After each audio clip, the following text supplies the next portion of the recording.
ku ci nekk ci turam ak santam di nuyu d'abord waa Médina Fall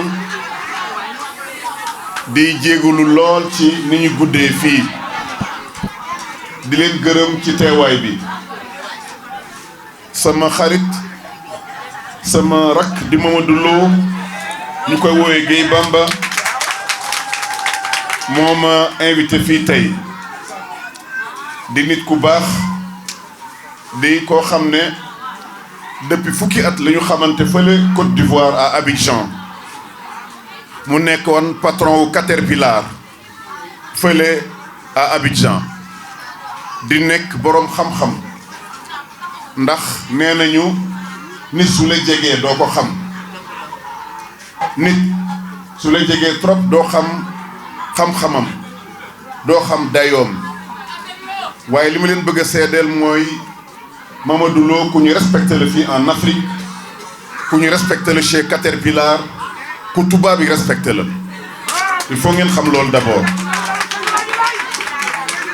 ndax su fekkee da ngeen am déwén doom jóge fii Thiès jànge fii tekkee fii dem bitim réew ñu jox ay responsabilité xamal ne ñooñu du ay nit ñu ordinaire c'est des personnes extraordinaires kon kii nit ku baax la nit ku ñu respecté la doomu Thiès boo xam ne ambassadeur Thiès la à l'étranger ambassadeur Thiès la dans le monde ma bëgg ngeen tàccul ma ko baax a baax a baax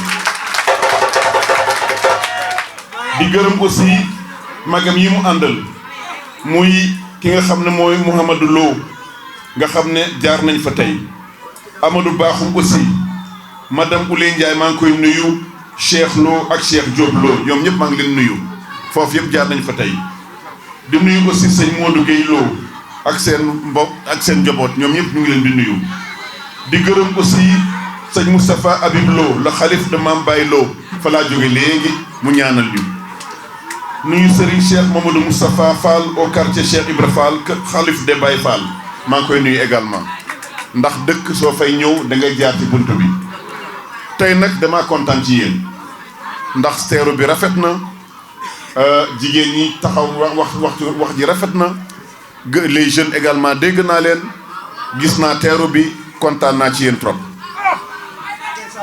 li tax nag ma gën a ñëw ànd ak sama délégation bii nga xam ne fépp lañu jóge y compris Tivaouane di nuyu ki nga xam ne mooy Ndak Aji Ndak Guèye ak Astou Sow ak également monsieur Fall nga xam ne dañuy jóge Tivaouane démb à la même heure ñoo ma doon teeru Tivaouane ma leen di nuyu lu sérieux la Sénégal dafa toll foo xam ne réew mi dafa metti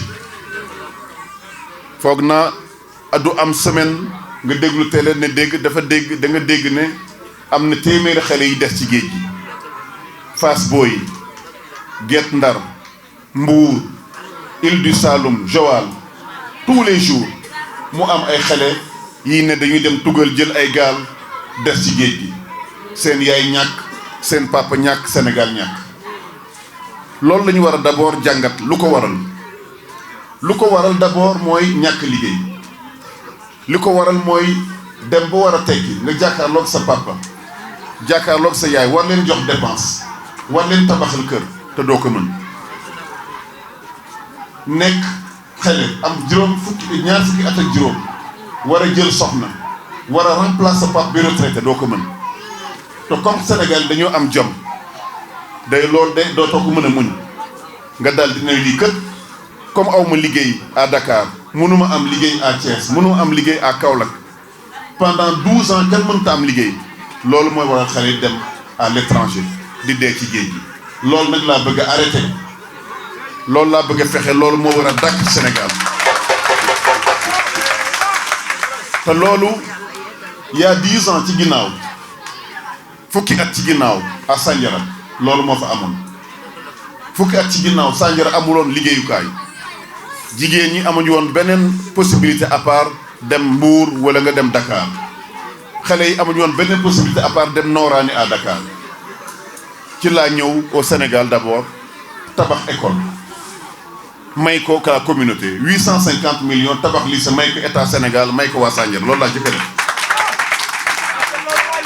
bi ñu defee loolu ba pare ñu dem élire ma maire en 2014 ma gis ne li amoon Thiès moo fa amoon le chômage ma dem France jóge fa dem Japon jóge fa dem États-Unis Angleterre Italie indi fukki usine ak juróom-benn xale yi di liggéey guddi di liggéey bëccëg loolu laa def à Sandiara ndax loolu mooy sama métier loolu mooy sama métier mooy affaire usine sama métier mooy affaire agriculture sama métier mooy affaire santé loolu moo waral foog naa bateau hôpital boobu ngeen dégg muy Merci Chip doon opère nit te kenn du faj maa ko indi aussi Sénégal pour ma dimbali Sénégal yi loolu nag ma def Sandiara ba ñu créé lu tolloog juróomi junniy emploi juróomi junniy xale yu góor juróomi junniy xale yu jigéen juróomi junniy mag di fay liggéey guddeeg bëccëg loolu laa bëgg indi à Thiès ndax Thiès kat yàgg naa nekk dëkk boo xam ne dëkku teranga la dëkku politique lépp lu ñu nas biir Sénégal depuis la période des indépendances depuis ñoom Mamadou Dia ñoom Senghor ba tey fii lañ koy defee à Thiès moo tax je voulais lancer l'appel de Thiès de docteur Serigne Gueye Diop dama bëgg yéen waa Thiès tey jii ngeen jàppale ma pour ñu transformer le Sénégal ngeen jàppale ma pour ñu développer ay usines dans le Sénégal ngeen jàppale ma pour que benn xale dootul jóge fii à Thiès di wuti liggéey Dakar di wuti liggéey France wuti liggéey feneen da ngay tekkee Thiès juddoo Thiès tekkee Thiès liggéey Thiès loolu laa bëgg a def sama programme nag ñetti xaaj rek la bu ci jëkk mooy koom-koom am na ku ko wax léegi moo tax ñu tuddee parti bi le Sénégal en mouvement vers l'excellence ji koom-koom ndax soo gisee xale yi di dem di wuti liggéey c'est parce que koom-koom moo amul fi ñu juddoo koom-koom nag mooy usine secteur primaire mooy mbay mooy secteur secondaire mooy usine mooy secteur tertiaire mooy ay port loolu nag koo gis mu jóge fii di dem feneen loolu lay wuti ndax nit dafa soxla weer su dee nga am ceeb nga am diwlin loo mu yóbbu seen kër dafa soxla nga jënd sa yére tabax sa kër koom-koom boobu nag mooy moom la homme politique yi négligé doo dégg benn parti Sénégal tudd ay affaire koom-koom da ngay dégg des valeurs ñi de la waa Sénégal en ceci ñi la waa la teranga des choses comme ça non non li ëpp importance tey mooy ñu fexe ba xale yi am xam-xam pour mën a yokk koom-koom bi am koom-koom pour mën a jàng ñaari piliers yooyu mooy sama parti damaa bëgg xale yi am xam-xam d'abord loolu moo waral sama programme bu njëkk muy koom-koom damaa bëgg a tabax commune bu nekk ma def fa ay usines 557 usines dans 557 communes loolu mooy sama programme waaye loolu du doy ndax usine dafa laaj ce qu'on appelle des matières premières ndax usine dafa laaj mbay d'abord su fekkee da nga bëgg def usine boo xam ne day def ay jus de pomme jus de fruits day laaj ay fruits d'abord ay mangue loolu moo tax aussi ma def 557 agropoles maanaam fi ñu béyee noor di fa béyee nawet yéen ñëpp xam ngeen Sandiara mënoo boo gis Thiès rek dañ ko béy ci noor bi à Sandiara dañoo fexe ba non seulement dañu am fukki usine ak juróom-benn waaye dañu am fukki tool ak juróom-benn ñu fay béy noor di ko irriguer ak ndox di ko dafa béy nawet loolu laa bëgg a def Thiès loolu laa bëgg dans les Niayes de Thiès loolu moo waral liggéey amul te tant que nit ñi dañuy béy ñetti weer toog bëgg a dunde fukki weer ak ñaar du sotti tant que nit ñi amuñu ay usine lépp lu ñu xel di def en Europe dañ ko xel di jaay fii ñun ñuy consommer rek ay caméra ñuy consommer ay yére ñuy consommer ñun daal du ñu produire dara loolu laa bëgg a arrêter incha allah dans le Sénégal que je veux diriger. li nga xam ne bokk na ci koom-koom bi aussi moom mooy fexe ba artisanat bi parce que Thiès dëkku artisanat la ñu am aussi des zones artisanales dans toutes les communes du Sénégal maanaam fépp foo xam ne Sénégal am na fa rek lépp loo xam ne mécanicien la artisan la dama bëgg a créer ay zones par décret tabaxal leen foofu déplacer leen foofu ñu dégg liggéey foofu te loolu c'est valable pour yéen jigéen ñi c'est valable pour yéen góor ñi c'est valable pour les jeunes ndax Sénégal artisanat moo koy yore li nga xam ne bëgg naa ko def aussi wax naa ko démb à Tivaouane mooy li ma gën a naqari mooy jël alal réew mi phosphate yu Thiès yi jox ko ay indien 85% su ko defee ñoom ñu denc jël ko yóbbu ko Inde defar ci ay engrais béy ci ceeb jaayat ñu ceeb boobu ñun dañ koy séen rek loolu laa bëgg a arrêté dama bëgg alalu réew mi delloowaat ko gouvernement bi delloowaat ko waa réew mi delloowaat ko askan wi pour ñu mën a béy mën a am ceeb bu doy mën a am dugub bu doy mën a am gerte gu doy Sénégal mën a développer. kenn mënta béy sans engrais kenn mënta béy te amoo ay jumtukaay kon loolu mooy ce que j'appelle li nga xam ne mooy article 25 de la constitution dañu ne les ressources naturelles appartiennent au peuple sénégalais maanaam lépp lu feeñ ci suuf si ci Sénégal lépp lu feeñ ci géej ci Sénégal alors Sénégal moo ko moom kon Sénégal dafa war a jël ba pare muy pétrole bi nag muy gaz bi moo tax même pétrole bi 10% ci Sénégal am incha allah dinaa ko yokk parce que mënuñu am pétrole nag gars yi am ci 90% ñun ci am ci 10% à travers la Petrosen. Absolument, un accueil chaleureux. Je viens de faire en réalité le tour du Sénégal, d'une tournée nationale qui a duré pratiquement 6 semaines. Et j'étais très heureux d'être accueilli aujourd'hui par Thiès, ma ville, ma région. Et je voulais rendre hommage d'abord à la population de Thiès et en particulier à mon frère et ami Mamadou Lo pour cet accueil chaleureux. Aujourd'hui, il s'agit de paradigmes qu'il faut en fait revoir, qu'il faut changer. Le message que j'ai reçu de la part des populations de Thiès aujourd'hui est le même que celui que j'ai reçu de Casamance, de Matam, de Louga, de Touba. C'est un message de désespoir, un message où des jeunes, des milliers, des centaines de jeunes empruntent des pirogues pour aller vers l'Eldorado et finissent malheureusement par perdre leur vie. Et la raison principale, c'est le désespoir. La raison principale, c'est le chômage. La raison principale, c'est la pauvreté. Est-ce qu'il y a des solutions? Oui, il y a des solutions. J'ai expérimenté il y a une dizaine d'années un plan de développement industriel, un plan de développement agricole, un plan de développement du secteur tertiaire, des ports. J'ai testé il y a une dizaine d'années la construction d'écoles, de centres de formation, de lycées, de collèges dans une trentaine de villages. Et j'ai testé effectivement un projet municipal d'édification rurale et d'accès à l'eau potable. 10 ans après, nous avons créé 5000 emplois. Nous avons fait investir 65 milliards dans l'industrie, sur 16 usines, sur 16 agropoles. Nous allons bientôt construire un autre agropole avec 57 milliards de francs CFA. Donc aujourd'hui, ça veut dire que tout simplement, un autre Sénégal est possible. Que nous pouvons, sans des ressources extraordinaires, créer 5000 emplois sur une population de 30 000 emplois, de 30 000 personnes. Cela veut dire tout simplement qu'avec l'État sénégalais, avec un budget de 7 000 milliards, avec l'argent du gaz et du pétrole, nous pouvons tout simplement faire ce qu'on a fait à Sagne, nous pouvons le faire dans les 557 communes du Sénégal. Et voilà mon programme. Mon programme, c'est de dire comment on arrive à développer un tissu industriel à Thiès, à Matam. Comment on arrive à créer par décret dans chaque commune une zone économique spéciale, une zone artisanale. Par décret, créer des agropoles de 100, 200, 1000 hectares.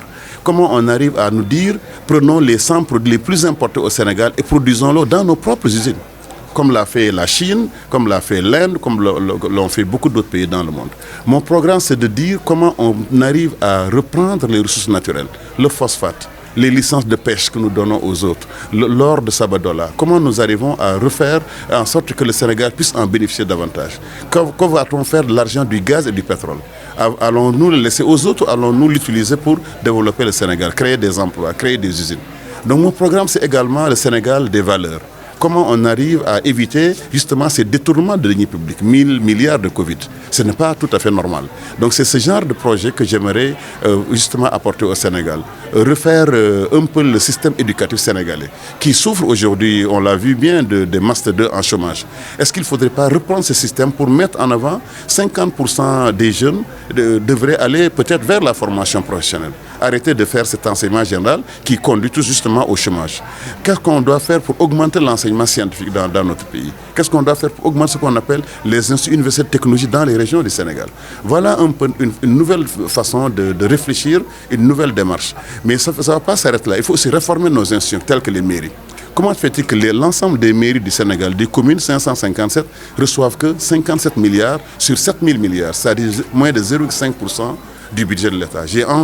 J'ai l'intention d'amener ce budget à 10% d'abord du budget, 700 milliards, ensuite à 20% du budget national, comme l'ont fait avec succès des pays comme l'Allemagne, comme également la Suisse que je connais assez bien. Et je pense que c'est ça les grands mots du Sénégal. Mon programme va générer 2 millions d'emplois dans les 5 prochaines années et plus de 3 millions d'emplois dans les 10 prochaines années. C'est possible. C'est parfaitement possible. Parce que nous avons vu qu'en réalité, l'emploi, c'est dans les usines. Ce n'est pas ailleurs, ce n'est pas des emplois Hyundai, ça ne fonctionne pas. Ce qui fonctionne, c'est pour créer de la croissance, il n'y a que 2 leviers. Le premier levier, c'est les investissements des usines, n'est-ce pas? L'autre levier, c'est la consommation. Or, pour faire cela, il faut investir. Et justement, comme je l'ai dit, si on réussit à faire un investissement de 150 milliards dans une petite commune comme Sandiara, je pense qu'avec l'argent du gaz, du pétrole, nous pouvons investir 20 000 milliards. Mon programme va coûter 20 000 milliards, justement, d'après nos premières évaluations. Et nous savons que le Sénégal peut le faire avec l'argent du gaz, du pétrole, avec la coopération internationale, mais aussi avec le partenariat bilatéral. Merci. Bonsoir à tous, bonsoir à Medina Fall et bonsoir à Thiès. Donc, je suis Guy Bambolo, donc représentant au département de Thiès pour le candidat, le président, notre futur président, Dr Serigne Gueye Diop. On vous a connu dans le développement. Aujourd'hui, vous avez décidé de vous engager auprès de votre frère, vous l'avez dit, le ministre, le Dr Serigne Gueye Diop. Voilà pourquoi et comment comptez-vous mobiliser la population de Thiès pour l'élire en février? C'est une continuité. Moi, ce dont je suis très sûr et très certain, c'est que c'est un profil comme ça qui doit être le président de la République du Sénégal en 2024. Ça, il faut qu'on soit sûr là-dessus. Pourquoi je dis ça? Moi, j'ai été reconnu à travers des actions de développement ici au niveau de Medina Fall. Donc, pourquoi je suis avec le docteur Serigne Gueye Diop? C'est une continuité de mes actions, en réalité. Parce que c'est une personne, on se connaît depuis plusieurs décennies déjà. Et à travers lui, on a beaucoup appris sur des actions de développement. Le docteur Serigne Gueye Diop est une grande ressource au niveau national qui a beaucoup œuvré pour ce pays dans le domaine de l'industrie, dans le domaine de l'agriculture et beaucoup d'autres domaines. C'est un cadre international de très haut niveau et de très haute facture qui a beaucoup œuvré pour le Sénégal. J'en prendrai pour exemple Sandiara, la ville de Sandiara et aux environs. Vous savez, il est important aujourd'hui qu'on fasse un test de capacité de tous nos candidats. Qu'est-ce que vous avez déjà réalisé? C'est extrêmement important. Parce que l'homme se confond à ce qu'il a réalisé dans sa vie, pas autrement. Donc, docteur a déjà pratiqué le plan ou le programme qu'il est en train de présenter aux Sénégalais. Parce qu'il l'a testé sur une feuille vierge. Il est arrivé à déclencher un développement qui est plutôt 360 degrés si on prend la maille d'une ville. Donc, c'est extrêmement important qu'on ait des candidats comme ça. Moi, je suis persuadé que Dr Serigne Gueye Diop sera parmi les candidats du dernier carré. C'est ma conviction. Maintenant, vous dites comment on va faire à Thiès. C'était ça la deuxième question. C'est très simple. On va parler de notre programme. On a déjà beaucoup travaillé, comme on a dit. En ce moment-là, on est sur une phase de collecte des parrainages. Ça, c'est extrêmement important. Ça ne se fait pas avec beaucoup de bruit. Donc, un travail de fond qui est en train de faire avec un maillage national. Partout dans le Sénégal, on est en train de récolter nos parrains. On fera le compte. Et Inch'Allah, moi je suis persuadé qu'on va dépasser largement ce qui est demandé pour le parrainage pour être candidat. À partir de ce moment-là, je pense que ça soit Thiès ou au-delà de Thiès, on verra ce qu'est réellement les capacités et les ambitions de ce nouveau parti qui va, dans les 100 prochaines années, impacter le développement du Sénégal. C'est ça notre vision, le Sénégal en mouvement. Donc le Sénégal en mouvement, parce que le développement, c'est qu'on part d'un point et on se développe vers un autre point. Le mouvement, c'est la même chose. On part de là et on avance. Tout ce qu'on veut, c'est que le Sénégal se mette dans une tendance positive, dans un mouvement positif. Donc c'est un Sénégal en mouvement vers l'excellence. J'entends souvent le président dire « arrêtons de parler d'émergence ». On va aller dans l'excellence. Émergence, dafa mel ni luy dogu juddu di jebbi. Mais excellence, dafa mel ni loo xam day jëm ci kaw. Donc on n'est plus nous à un objectif d'émergence. On est dans un objectif d'excellence. Donc c'est le Sénégal en mouvement vers l'excellence. Merci. Donc Merci. on en est là. Merci. Voilà. Monsieur le Président.